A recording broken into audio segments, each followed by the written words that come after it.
Welcome. In front of me I have the OPPO Find X9 Pro, and I'll be going over unboxing along with a quick look at the device, specifications, build quality, and just my general opinion of the phone itself.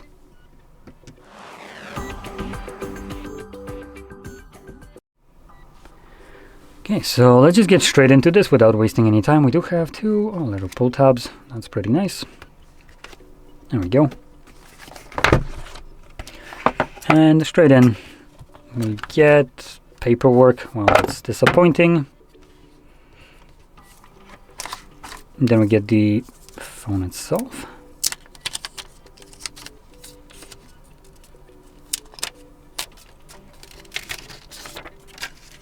Okay. OPPO watch. Wait, what? This is no watch. Are they seriously advertising other devices here? What the shit? Come on. Piss off with this garbage. Okay, inside here we get a Type-A to Type-C cable for charging. No charger provided. And an OTG USB-C to USB-A cable. Now, I haven't seen those since like Pixel phones. And I think it was also the original, like, what was it? The Surface Duo? Or Fold from Samsung? Anyway, let's move over to the device itself. So, putting it up.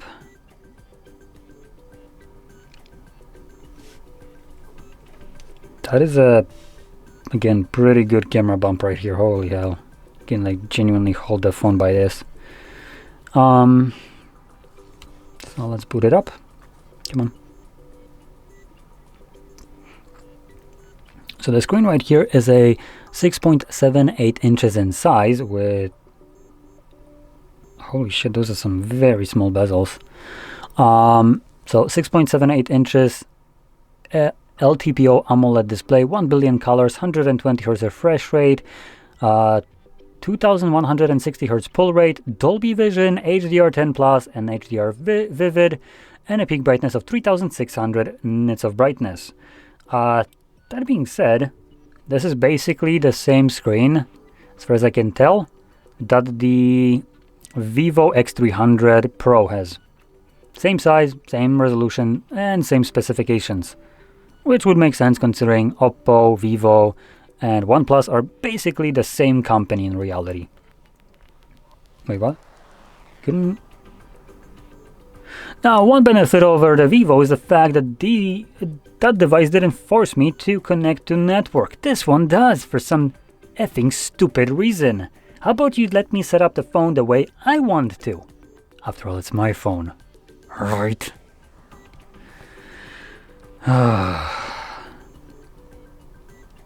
Okay, I already have a problem here.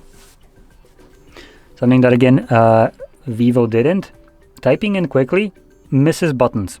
Like if I press the pin, or not pin, the Wi-Fi password, I had to press some of the buttons twice because typing it quickly, it was just ignoring the press that is next to the button that I already pressed. Not the best. So, let's just finish this.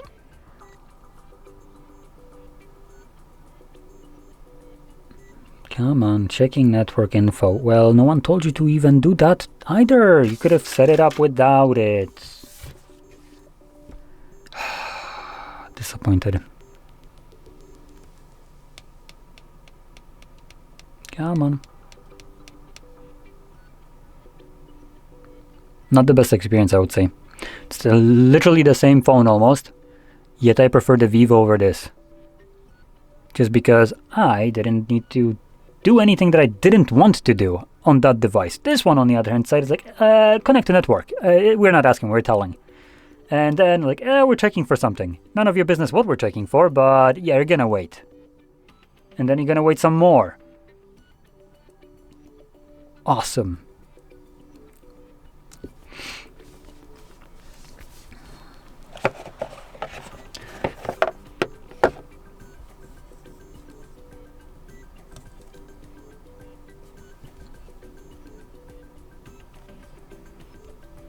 Come on, we're almost there.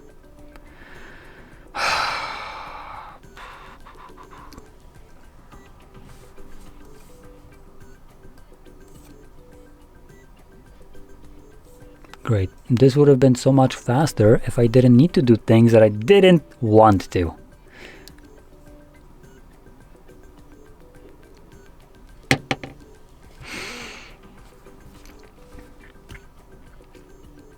Okay, you know what? While this is getting to the last stretch of the setup, let's flip it over to the back where we have a triple camera setup. Now, that being said, this is almost the same camera setup as the Vivo X300 Pro has, which again just makes this phone basically the identical thing.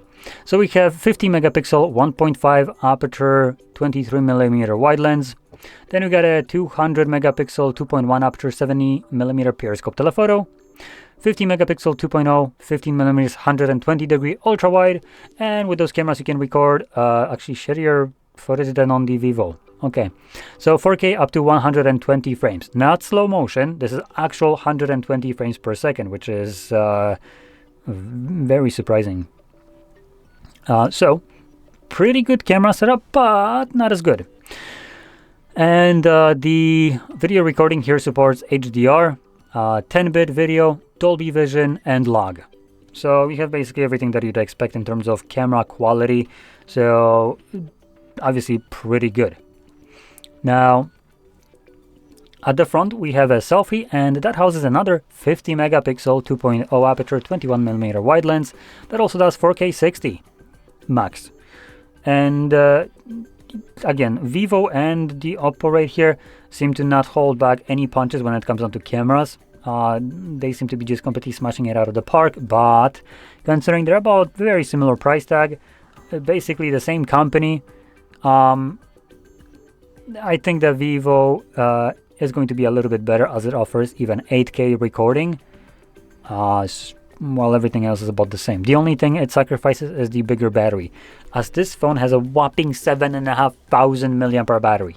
So it is a pretty good one. And while we're on the subject of the battery right here, with that 7,500 milliamps, you also have 80 watts charging, 50 watts wireless charging, Dimensity 9500 with 12 to 16 gigs of RAM and 256 to 1 terabyte of storage. So this is pretty substantial. Now, one thing that I actually noticed right here that the other device didn't have is the little haptic feedback camera button. Lumo. So let's see. Does it have any additional features? Nope, it just has capture. So you can see it right here. It's, oh no, it actually does. There we go. I'm sure why it didn't work before. So they literally ripped Apple with their button right there, and it works pretty damn good. Yep, solid. And like I mentioned, we have under resolution 4K 120, not slow motion, right? Let's see.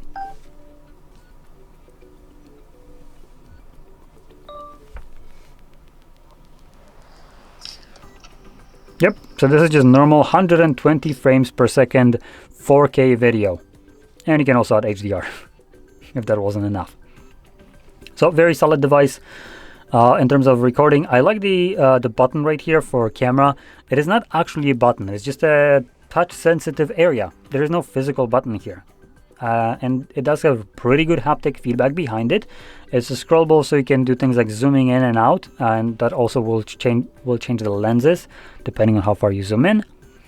And yeah, that's basically the build. Now, actually, not really the build. So in terms of build, we do have glass back, aluminum frame, glass front. Now the glass front is a Corner Gorilla Glass Victus 2. And one more thing, in terms of the tray, it's just a dual SIM tray, as you can see right here. No expandable storage. Now, in Poland, these devices are being sold, I believe, at 16 gigs of RAM with half a terabyte of storage. So that's pretty good. But obviously, because of the increased storage and RAM, prices will be a little bit higher. Now, I do want to point out something, because I haven't really done too much searching for this device, but the Vivo X300 Pro, where I live, can be bought on the equivalent of like Amazon, so Allegro.pl, and it can be bought from certain seller that sells in Hong Kong right now, or ships it from Hong Kong. So you're technically buying like AliExpress almost phone, but it needs to be up to standard. Obviously, Allegro has a very strict kind of policy, so if something is not right, you can always return it. You have all the like customer rights. So there is really no worrying about like getting scammed whatsoever. And the reason I'm pointing that out is because that Vivo can be bought for 3,500 PLN, which equates to about $1,000 at current exchange rate. Now, at normal exchange rate, that would be about $700 for a even better device than we have right here. And that is a like insane price for 16 gigs of RAM, 1 terabyte of storage phone that basically offers everything the best. Like, it's just straight up one of the best phones I have held in my in my hand ever. And I literally like unbox every phone here. So that is like, if you have that option, go for that without like second thought. If you don't, and if these devices like the Vivo, OPPO are about the same price, then it's honestly just preference which one you can maybe can get a little bit better deal on. But just know they will be about the same, with this one having just bigger battery and a nice feature for the camera. Kind of considering the other one can do 8K 30, baffles me why they didn't put that weird button there instead. But all in all, they are about the same devices. Same screen, definitely. In terms of specifications, it is identical. And also in terms of certain things like cameras and processor and RAM and storage, they're about the same. There will be just a difference in build. And if you want a smaller one, you also have the, I think maybe the let me quickly check. Is the X9 smaller? Because I haven't gotten to that one just yet. Okay, so it is just a tiny bit smaller at 6.5 inches. So if you want something even smaller, something like the S25, you can go for the Vivo X300, not Pro. Also has superb cameras and is much smaller. But anyway, that's about everything for this device. So if you found this very helpful, don't forget to hit like, subscribe, and thanks for watching.